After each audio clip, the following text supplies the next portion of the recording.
Sorry for the long delay between videos. For those of you who've been following my channel over the years, you know that I have a number of Atlas GP38s representing the bulk of the Q&NE mainline fleet. The concept for the Q&NE is loosely based on what used to be the Central Vermont, which became the New England Central in the early 1990s. While I gave the Q&NE its own freeland history, I did like the idea of having the backbone of the fleet being a single locomotive model, in this case the GP38. It's no coincidence that my GP38s have no dynamic brakes, just like the NEC and the CV before it, but I backdated their arrival on the property to tie into an alternate history where they began to replace first generation power in the late 1960s and early 1970s, before production began on EMD's Dash 2 line.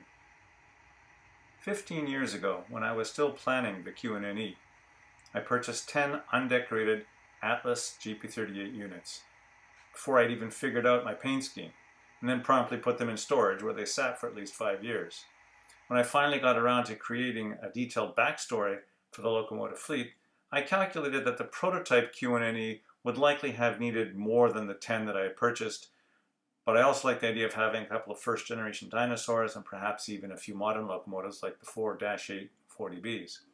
Since the layout really couldn't support too large a fleet of locomotives, I decided that I'd leave a few holes in the roster to represent units that were either assigned to the north end of the railroad or perhaps were retired for some other reason.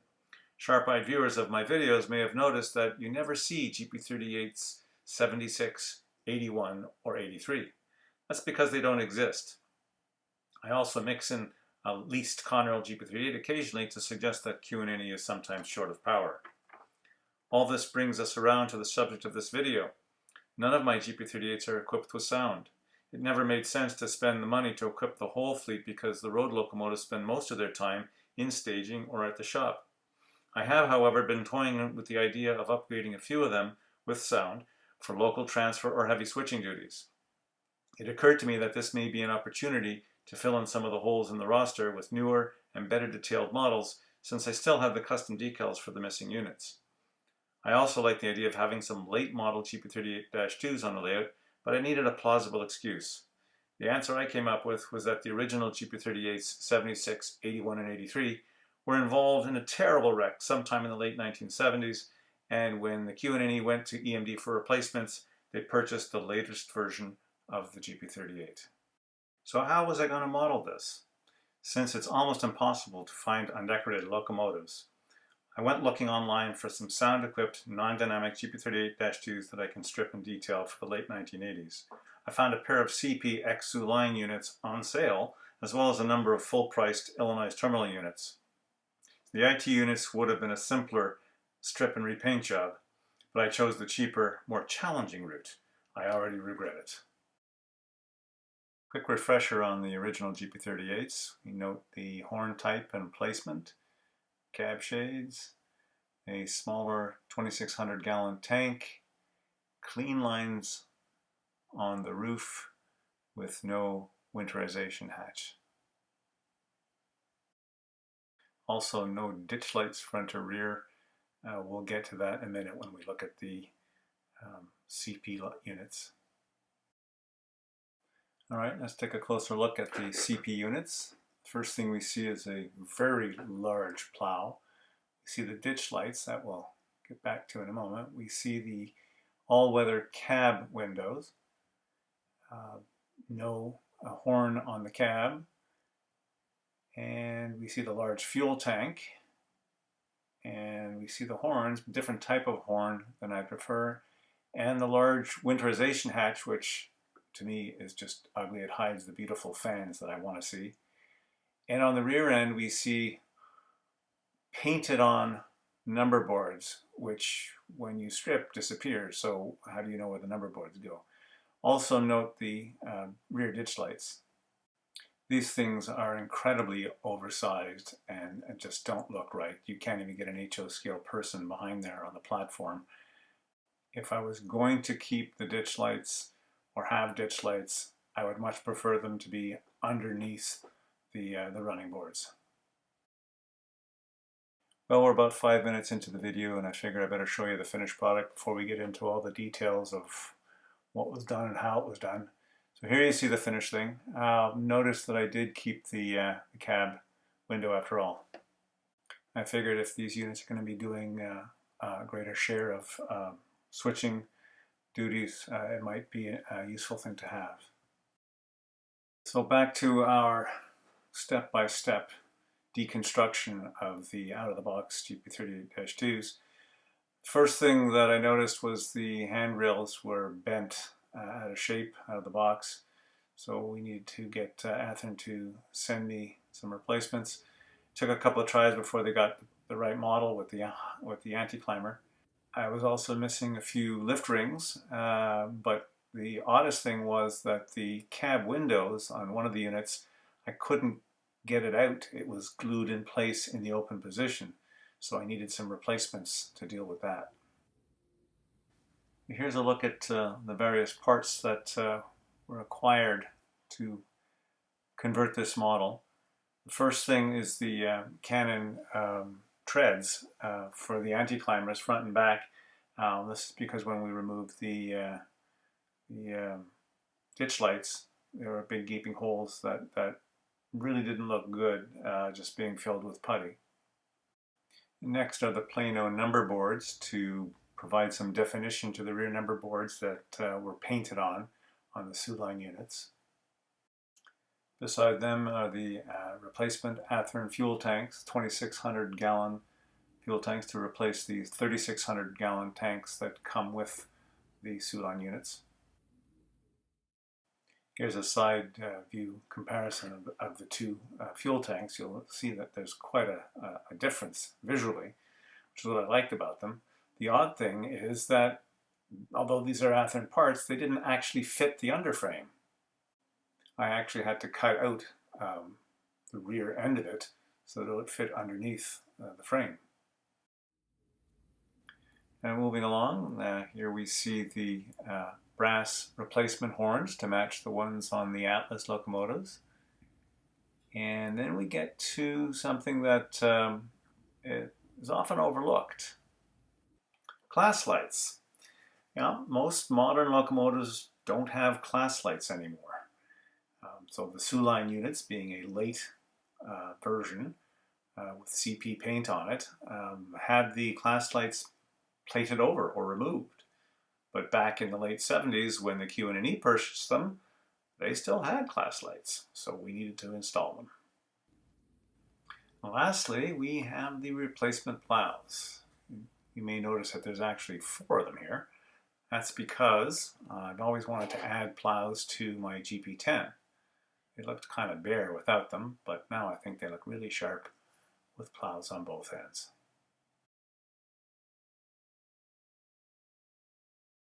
Now the fun begins.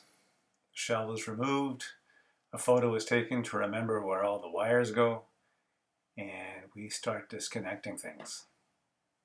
2 of the most difficult things I had to do was get the wires out from the ditch lights. They were really packed in tightly with 90-degree bends in the wires. The other thing that was really, really difficult was getting the cab off the rest of the shell. Once the shells were completely removed and the cabs removed and the windshields removed, the shells were soaked in 99% alcohol, and in a matter of hours the lettering and paint just wiped right off. It was really, really a good simple method of stripping Athearn, at least. I don't know about other manufacturers, but it worked really well on these. The next step before adding any of the new details was plugging the holes left from removing the ditch lights. And I did that with body putty, and once it dried, I had to file down the walkways a little bit to allow for the thickness of the treads that would be added later. And here you see those treads along with the horns and the modified fuel tanks that I mentioned earlier. What you don't see in this photo is the holes that were drilled in the nose and the rear hood to allow for the classification lights, but you'll see those in a later photo. I used Tester's primer from a rattle can. It was easy and went on well. Unfortunately, I don't have a paint booth, so I use my garage, but I can't paint in the winter because it gets too cold. So there was quite a gap between doing the work on the models and beginning the painting process. For this project, I opened up my very last bottle of Floqual Signal Red and airbrushed it with a drop of glaze to give it a smooth surface for decals. I use regular hardware store lacquer thinner as my thinner, but I only use a little bit. It's a 5-to-1 ratio paint to thinner. I find paper towel rolls make a cheap and flexible tool for holding models while you're painting. After letting the red paint dry for about a week or so, I masked up the top portion of the shells and spray bombed the running boards and bottom portion of the shells with Tester's Flat Black. At the same time, I painted the fuel tanks and handrails. For the handrails, I used masking tape wrapped in a loop so it's sticky both sides, and again spray painted black from a spray can. Turned them over, they dry fairly quickly, and did the other side. There are two kinds of classification light inserts. One is a dummy or a blank, and the other is where the actual glass classification lights go. The blanks are primered and painted red, but both kinds of classification light inserts have rubber gaskets, and those are simulated by using a permanent marker to carefully just go around the edge. Here we see the before and after shots of the classification lights, the holes drilled into the shells and the inserts mounted in them, both the low nose and the rear hood, where you see that the higher level holes are where we put the blanks and the lower level holes are where the actual class lights go. When I ordered my custom decals 10 years ago now, I made sure I had enough in the packages to do the entire fleet. So there's lots of extra logos and stripes, not too many extra numbers, but just enough to do the ones that I had planned for. I always start my decaling with the stripes, followed by the logo and the cab numbers. I use a book to steady the shells for any decals that go on the nose or the rear end. The original number boards that came with the locomotives were painted. I stripped them as well. I didn't really have to because the number boards aren't lit. I glued them in place with microscale crystal clear and then put the decals on once it was dry. Once all the decaling was completed, I touched up the cooling fans with Tester's aluminum mist. I used Railbox yellow to paint the ends of all the handrails. Because of the black undercoating, 2 coats are required. Here's a look at all the bits and pieces, and one of the last steps for the hood is to glue on the grill on top of the fans. The fix for the stuck windshield in the cab of 81 was to take the replacement windshield set, cut one side off, trim the other side, and slide it in and press it into fit. I was able to remove and reinsert the sliding cab windows from cab 76 without any trouble. Somewhere along the way, I've lost the left rear windshield wipers from both cabs. I'll have to place an order with Athens for those tiny bits. With all the windows and most of the wipers in place, the next step is to reassemble the cab. But before you can do that, you need to reinstall the light bulbs. A small piece of tape is used to hold the wires in place so they don't dangle down and become visible through the windows. Here we can see that I've also lost the right side mirrors, windshields from both cabs actually, so more parts to add to the shopping list. Here's a close-up view of number 76 showing the plow installed, as well as the tips of the air hoses have been painted silver. With the rear headlights now installed and all the wires reconnected back to the decoder, the last step was to put the shell on the chassis and give it a test run. But fate had other plans. Unfortunately, somehow the decoder got fried. Not sure how, but it just sat there and generated an awful lot of heat and no sound and no movement. So while number 76's decoder issues were investigated further, ultimately I had to order a replacement. I turned my attention to completing all the final details on number 81. This meant installing the fuel tank, couplers, and of course the handrails.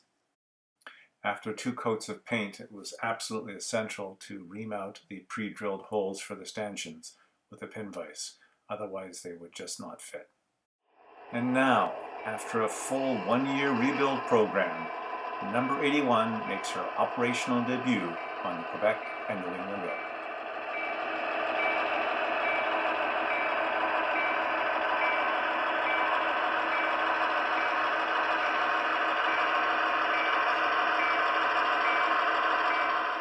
These are the out-of-the-box CV settings, so yes, this is very loud.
Hopefully it won't be too long before number 76's decoder is replaced and she's back up and running.